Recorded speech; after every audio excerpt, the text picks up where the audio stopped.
benn per salaatu faatiha boo ko defee ci wasifa bi ba wasifa boo ci teg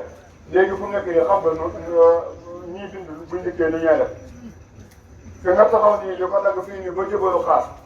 dañ koy def ay sero yow kenn yaa ko bind tibbilee yow sama xabe mi moo garante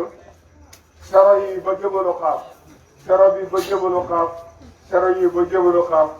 sero yi ba jëbalu xaas sero yooyu buñ ko boolantee muy benn sero bu dikki fekk si sa taxawaay bi benn sero rek fa nekk mooy salaatul faatiha bi nga njëkk a jàng ci la ñuy bind di ko def sero yi ci des yëpp sero la ci salaatul faatiha yi nga jàng ba ma waxee loolu ba pare mu ne ma ana ko tarbiya ma ne ko ci koosi la tarbiya mu ne ma noonu la maanaam yow rek ko mën a tontu depuis jamono Cheikh Tidiane ba léegi ñu ngi koy laaj ñu ngi wax kenn mosu ko tontu maa ngi ko dañ tësee ku doon ku Cheikh Tidiane yar waaye buñ tësee ku Cheikh Ahmad Tidiane yaral boppam buñ ko laajee mu tontu la ko ma ne ko waa ji bu muy sikar yëpp ay sero laay def ci moom sero boobu nag kenn ki multiplié bu ko fekkee ne moom kenn moom muy sero ba jëbalu xaaf sero ba jëbalu xaaf sero ba jëbalu xaaf fii sero ba jëbalu xaaf fii nii génn jëmm ji rek moo fay nekk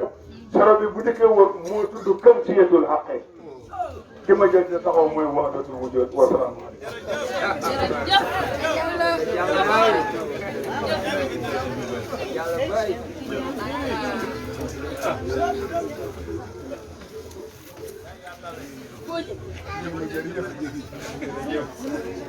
xam nga moo dem ko digg ci daara ji te xam yàlla